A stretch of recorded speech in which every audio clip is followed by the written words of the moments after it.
Welcome back to this session of the Hindu newspaper analysis for UPSC Civil Services Examination. Today we will discuss many four issues. The first issue is what does the draft seed bill 2025 entail? Second issue is for Assam tea, erratic climate and stagnant prices present a crisis. And third issue is rupee is Asia's worst performing currency. And fourth issue is related to Post Act 2013. So let's discuss all the issues in detail. What are various provisions of a draft seed bill 2025? Why in use? The Union Agriculture Ministry released the draft seed bill on November 12. Recently, Union Agriculture Ministry ने draft seeds bill 2025 release किया है. The seeds bill seen as a regulatory step to ensure quality of seeds sold and distributed to farmers. इस bill के अंदर qualitative seed sold करने के लिए और उन्हें फार्मर्स को डिस्ट्रीब्यूट करने के लिए कुछ रेगुलेटरी स्टेप इंश्योर किए गए हैं. It maintaining strong provisions to penalise serious violations. कोई भी पर्सन या शॉपकीपर अगर वायलेशंस करता है देन उसके लिए इसमें कुछ पेनल्टीज प्रोविजन की गई हैं.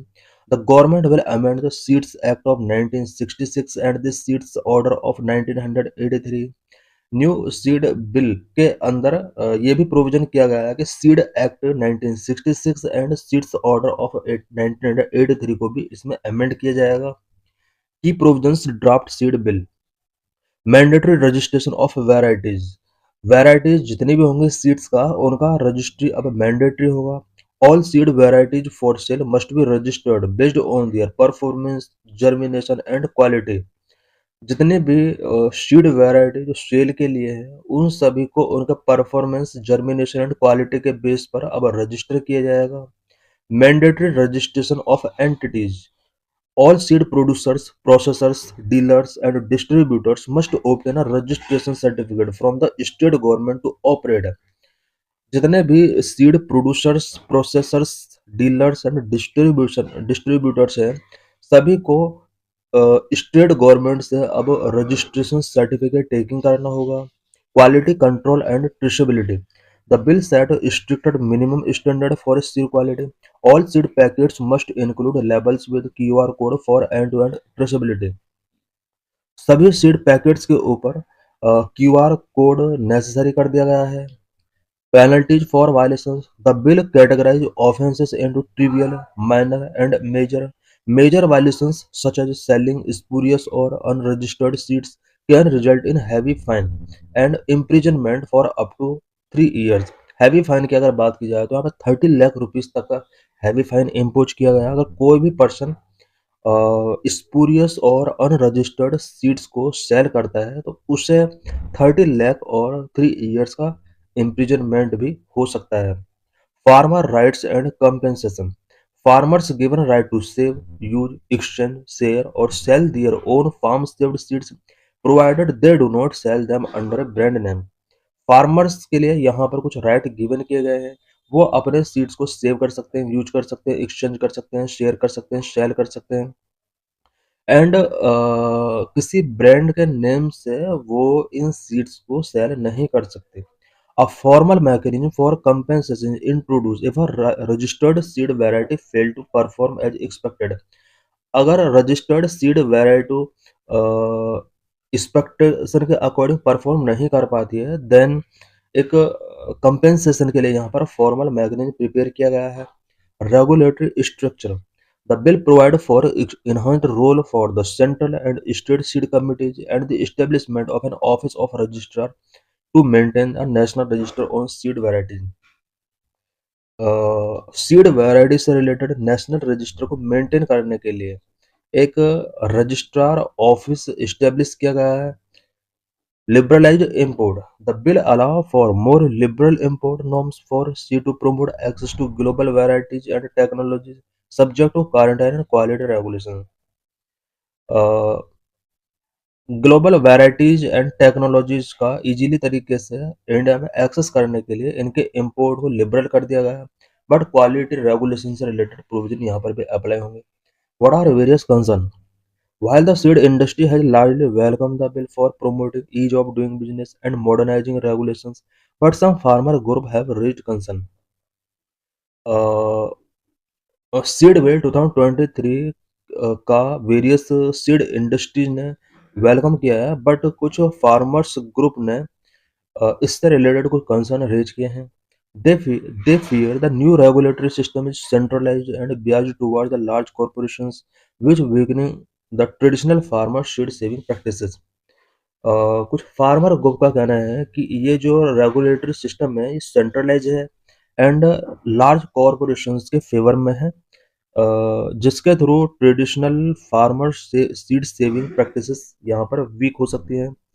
It making harder for small producers to comply with the stringent registration requirement and digital burdens. Small producers के लिए जो अब ये stringent registration requirement है ये काफ़ी हार्डर हो सकता है। Critics also argue the compensation mechanism for crop failure remains unclear and may force farmer into lengthy legal battles in consumer court. Critics ने ये आर्गू किया है कि जो कंपेंसेशन मैकेनिज्म इसके अंदर प्रोविजन किया गया है क्रॉप फेलियर के रिस्पेक्ट में वो अनक्लियर है, और इससे रिलेटेड फार्मर को अगर कंज्यूमर कोर्ट में अप्रोच करना है तो ये भी एक लेंथी बैटल हो सकता है। In this session, we will discuss about the Indian tea industry, how sustainable practices will benefit the Indian tea industry. India is becoming the superpower of tea industry. India is the second largest producer and consumer of tea after China. Present में India T industry का super power बना हुआ है। China के बाद India second largest producer and consumer है। Kenya is the largest exporter, China is the second largest exporter and India is the third largest exporter of tea. पूरे world में अगर एक्सपोर्ट का रिस्पेक्ट में बात की जाए तो केन्या टॉप नंबर पर है, चाइना सेकंड नंबर पर है एंड इंडिया थर्ड नंबर पर है। In which state tea is produced such as Himachal Pradesh, UP, West Bengal, Bihar, Assam, Tripura, Odisha, Kerala. What are the key details about tea and its production in India? India में tea production से related कुछ यहाँ पर important points हम discuss करेंगे।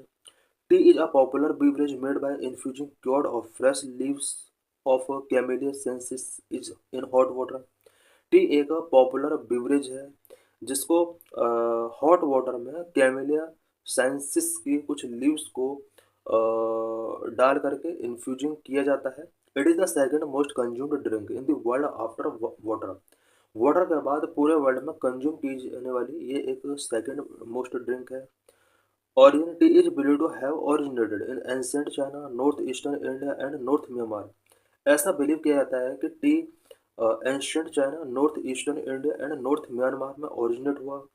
International day 21 मई को इंटरनेशनल टी डे के तौर पर सेलिब्रेट किया जाता है। It is designed by the UN general assembly in 2019। 2019 में इस डे को यूएन जनरल असेंबली के द्वारा डेजिग्नेट किया गया था। ग्रोथ कंडीशंस, टी के लिए क्या क्या ग्रोथ कंडीशंस होती हैं? Temperature need 16 to 32 degree Celsius, rainfall 15 to 300 centimetre per annum, relative humidity should be around 80% most of the time and should never be less than 40%. The area should not be prone to frost, frost नहीं होना चाहिए। The soil should be acidic, soil acidic होना चाहिए with good drainage facility। It means यहाँ पर T grow तभी होगा जब सॉइल थोड़ा एसिडिक होगा। GI tag, Darjeeling tea known as champagne of tea वो the first GI product.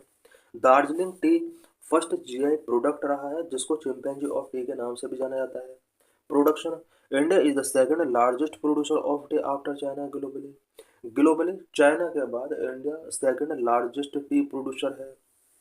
But largest black tea producer, black tea के रिस्पेक्ट में अगर बात की जाए तो India largest black tea producer है। The majority of its annual production comes from Assam 55% and West Bengal. सबसे ज़्यादा इंडिया में आसाम के अंदर टी प्रोडक्शन किया जाता है। ओवरऑल प्रोडक्शन का 55% प्रोडक्शन आसाम में ही किया जाता है। सेकंड नंबर पर वेस्ट बंगाल है। Consumption, India is among the world's top tea consuming countries with 80% of its production consumed domestically. World में टॉप टी कंज्यूमिंग कंट्रीज में से इंडिया टॉप पर है। ओवरऑल प्रोडक्शन का 80% इंडिया डोमेस्टिकली कंज्यूम करता है। Regulator, Tea Board of India. What are the factors contributing to the crisis in tea industry in India? India में T industry के before क्या क्या चैलेंजेस हैं? Stagnant prices, over supply, widening gap between demand and supply, intense competition from other Nations like the Sri Lanka and Kenya, current challenges for planters. T planters के before current में क्या क्या challenges हैं?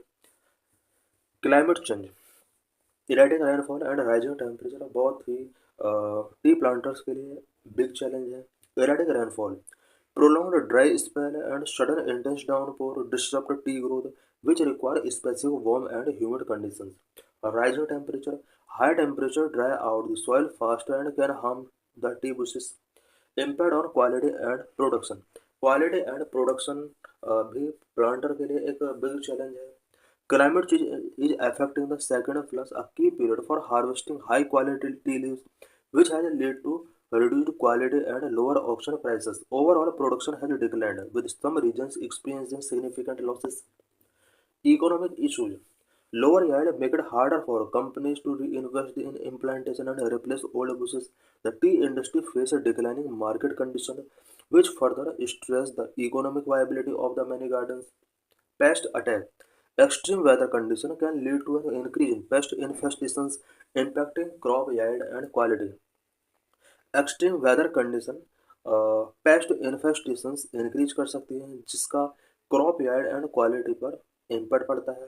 Pesticide concern, planters are requesting ban on certain pesticides that can compromise tea quality.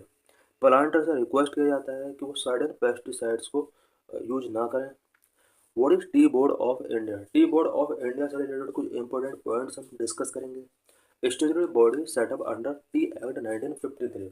Tea board of India एक statutory body है जो कि T act 1953 के अंदर सेटअप की गई। Tea board of India is statutory body setup under section 4 of T act 1953 was constituted on the 1 April 1954। India में tea board of India 1 अप्रैल 1954 में कॉन्स्टिट्यूट किया गया था। The present tea board is functioning as a statutory body of the central government under the Ministry of Commerce. Tea board of India central government के under ministry of commerce के under work कर रहा है। Head office in Kolkata, overseas office Dubai and Moscow. Functions, rendering financial and technical assistance for the cultivation, manufacture and marketing of tea, export promotion. Tea board of India T के cultivation के लिए, manufacturing and marketing के लिए and export promotion के लिए financial and technical assistance provide कराता है। Adding research and development activities for augmentation of T production and improvement of T quality. T production को ऑगमेंट करने के लिए एंड टी क्वालिटी में इम्प्रूवमेंट करने के लिए tea board of India research and developmental activities पर फोकस करता है। Why is the Indian currency rupee falling against the US dollar? Why in use? Rupee is becoming Asia's worst performing currency. Recent में rupee Asia का worst performing currency बना हुआ है। The domestic currency may slide to 90 against the USD if the trade deal with the US does not happen in the near future. Question analyst, कुछ analyst का कहना है कि अगर यूएस के साथ ट्रेड डील नहीं किया गया तो इंडिया का जो करेंसी है उसकी वैल्यू और भी डाउन हो सकती है। What causes a currency to depreciate? Indian currency क्यों डेप्रिशिएट हो रही है? Impact of demand and its supply. ये कोई भी करेंसी जो होती है वो मेनली डेप्रिशिएट क्यों होती है उससे रिलेटेड यहाँ पर पॉइंट्स गिवन है। The price of any currency in the foreign exchange market is determined by the demand and supply of the currency. किसी भी करेंसी की जो वैल्यू है वो अप एंड डाउन डिपेंड करती है कि उस करेंसी की डिमांड एंड सप्लाई क्या है। Foreign exchange market, foreign exchange market भी उस करेंसी की जो वैल्यू है उसको फिक्स करते हैं। Currencies are exchange in the foreign exchange market. This is similar how the price of any other product is determined in the market place. Foreign exchange market में ही करेंसीज को exchange किया जाता है। ये कुछ इसी तरह से है जिस तरह से किसी भी प्रोडक्ट का प्राइस मार्केट प्लेस पर डिटरमाइन किया जाता है। वह ना करेंसी डेप्रिशिएट, करेंसी कब डेप्रिशिएट होती है? A currency depreciate against a foreign currency when the demand for it drop compare to its available supply in the market. कोई भी करेंसी डेप्रिशिएट तब होती है जब अ, उस करेंसी का जो डिमांड है वो डाउन हो जाती है, जबकि सप्लाई उसका बहुत ज़्यादा होता है। When the currency's value depreciate, the value of the foreign currency automatically appreciate on the other side. किसी भी करेंसी का जब वैल्यू डेप्रिशिएट होता है देन उसके कंपेयर में फॉरेन करेंसी ऑटोमेटिकली एप्रिशिएट होती है। This is similar to how the purchasing power of your money depreciate और appreciate when the price of goods in the market place rise और fall respectively. ये कुछ इसी तरह से होता है जिस तरह से हमारे मनी का परचेजिंग पावर कभी डेप्रिशिएट होता है, कभी एप्रिशिएट होता है। इट मीन्स गुड्स का प्राइस जब हाई होता है तो हमारे जो मनी है उसका परचेजिंग पावर डेप्रिशिएट होती है। गुड्स का प्राइस अगर लो होता है तो हमारे मनी का परचेजिंग पावर एप्रिशिएट होता है। इसी तरह से करेंसी के रिस्पेक्ट में ये कुछ प्रिंसिपल अप्लाई होते हैं। Various factors that determine the demand and supply of any currency in the foreign exchange market. Foreign exchange market में कोई भी करेंसी का डिमांड एंड सप्लाई किस तरह से डिटरमाइन होता है, उसके लिए क्या क्या फैक्टर होते हैं। Number of monetary policy of a country central bank. किसी भी कंट्री के सेंट्रल बैंक की मॉनेटरी पॉलिसी क्या है, ये भी उस करेंसी की डिमांड एंड सप्लाई को अफेक्ट कर सकता है। If a central bank adopting a looser monetary policy compared with other central bank, supply of its currency in the market increase, currency value drop. किसी भी कंट्री का central bank अगर loser monetary policy adopt करेगा other country के central bank के compare में, then currency का जो सप्लाई होगा मार्केट में इंक्रीज होगा और इससे करेंसी की वैल्यू ड्रॉप हो सकती है। If central bank adopting a tighter monetary policy, supply of currency decrease, the currency value increase. Central bank अगर टाइटर मॉनेटरी पॉलिसी अडॉप्ट करता है, इसके अंडर करेंसी डिक्रीज होती है, करेंसी का सप्लाई डिक्रीज होता है और करेंसी की वैल्यू इंक्रीज होती है। Number 2, demand by foreigners for goods and assets. Foreigners के द्वारा गुड्स एंड एसेट्स की कितनी डिमांड की जा रही है, ये भी उस करेंसी की डिमांड एंड सप्लाई को अफेक्ट करता है। High demand of currency by foreigners to purchase countries goods and assets lead to a rise in the value of the currency. Foreigners के द्वारा कंट्री के गुड्स एंड एसेट्स को purchase करने के लिए करेंसी की अगर ज़्यादा डिमांड की जा रही है तो इससे करेंसी की वैल्यू इंक्रीज होगी। A fall in demand for a country's goods और assets will cause the value of its currency to fall. अगर किसी कंट्री के गुड्स एंड एसेट्स की डिमांड फॉल हो रही है तो इससे करेंसी की जो वैल्यू होगी वो फॉल होगी। What are reasons behind the rupee's recent fall. Recent में इंडियन करेंसी में फॉल आ रहा है, इसके बिहाइंड क्या क्या रीजंस हैं। Number 1, exit of foreign investors from India. India से फॉरेन इन्वेस्टर्स का एग्जिट हो रहा है। Exit of foreign investors from India can put pressure on the rupee. इसकी वजह से रुपी पर प्रेशर पड़ रहा है। Global investor have been award this their investment across countries. Central bank recalibrated their monetary policy to varying degree. Number 2, RBI looser monetary policy. Longer term trend of the rupee's depreciation against the dollar is attributed to the higher inflation in the India than the US due to RBI's looser monetary policy compared to the US Federal Reserve. Number 3, low export and high import. India's traditional demand for high value imports such as crude oil and goods gold boost demand for the dollar and weakens the rupee. India का high value import में traditional demand रहा है such as crude oil and gold. ये सभी ने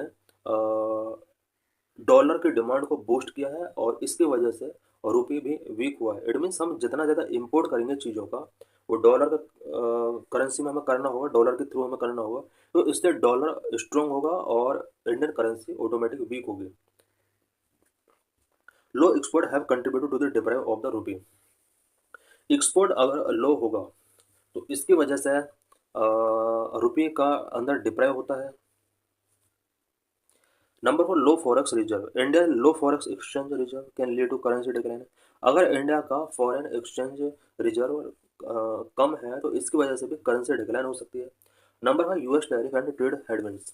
the imposition of higher tariff on Indian export by the US has affected investor sentiment, widened India's trade deficit and reduced export.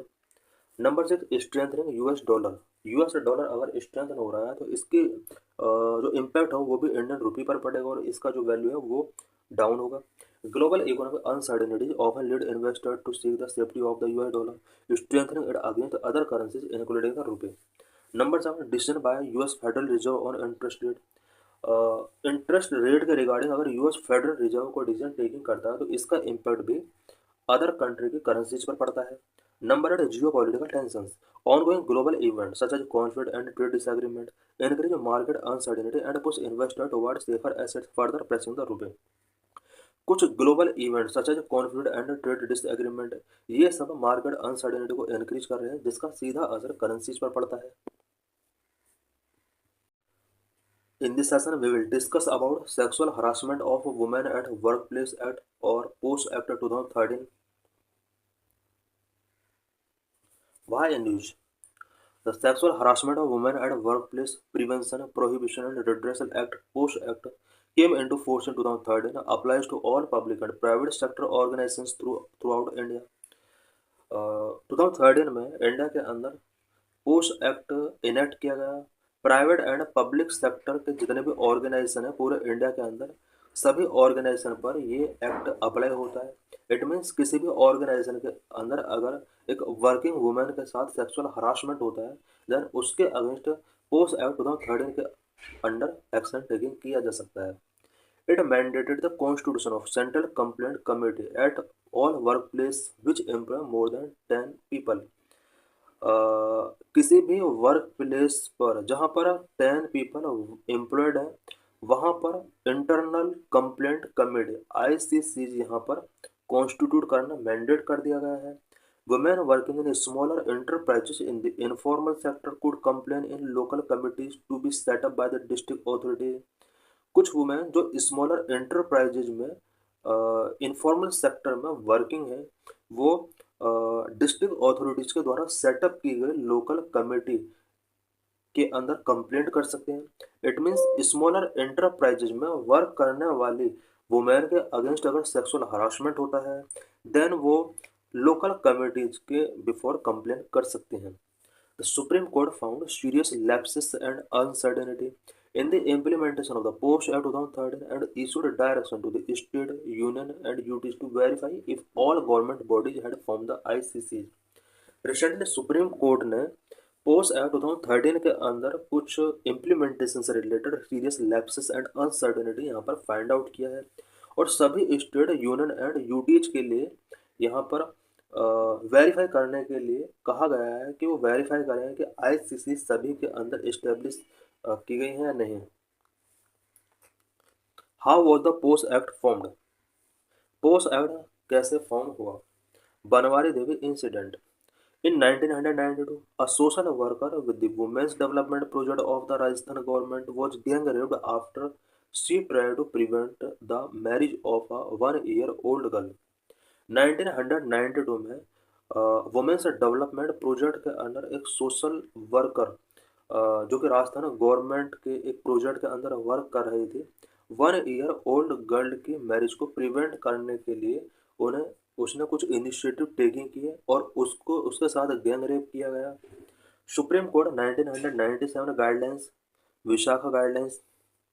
Supreme Court noted the absence of any law that guarantee against sexual harassment at workplace। Supreme court ने 1997 में ये यहाँ पर note किया कि work place पर women को sexual harassment से बचाने के लिए कोई इंडिया के अंदर लॉ नहीं है। It lay down a set of guideline to fill the extensive vacuum till a law could be enacted. Supreme court ने यहाँ पर कुछ गाइडलाइन रिलीज की सो दैट वर्क प्लेस पर वुमेन को सेक्सुअल हरासमेंट से बचाया जा सके और ये गाइडलाइन तब तक के लिए थी जब तक इंडिया में कोई लॉ इनेक्ट नहीं किया था। इट मीन्स 1997 में सुप्रीम कोर्ट की गाइडलाइन के बेस पर वुमेन को वर्क प्लेस पर सेक्सुअल हरासमेंट से बचाया जाता रहा। The post bill it was introduced by the women and child development ministry in 2007। Women and child development ministry 2007 ministry के द्वारा 2007 में एक पोस्ट बिल इंट्रोड्यूस किया गया। It came into force on December 9, 2013 after being enacted by the parliament. 2013 से post act यहाँ पर enact कर दिया गया। की प्रोविजंस ऑफ पोस्ट एक्ट के अंदर की प्रोविजंस क्या क्या है? Define sexual harassment to include unwelcome act such as physical, verbal, non verbal conduct. उस एक्ट के अंदर सेक्सुअल हरासमेंट को डिफाइन किया गया है, specially physical, verbal, non verbal conduct क्या होगा, इन सभी को पोस्ट एक्ट के अंदर डिफाइन किया गया है। List down 5 circumstances that would constitute sexual harassment. कौन कौन से सर्कमस्टेंसेस हैं जो कि सेक्सुअल हरासमेंट के अंदर काउंट किए जाएंगे। इट मीन्स पोस्ट एक्ट के अंदर कुछ एक्ट्स हैं जिन्हें सेक्सुअल हरासमेंट के तौर पर डेजिग्नेट किया गया है। Number 1, implied or explicit promise of preferential treatment in employment. Number 2, implied or explicit threat of detrimental treatment in employment. Implied or explicit threat about present or future employment status. Number 4, interference with work or creating an intimidating or offensive or hostile work environment. Number 5, humiliating treatment is likely to affect health or safety. Define an employee not just in accordance with the company law.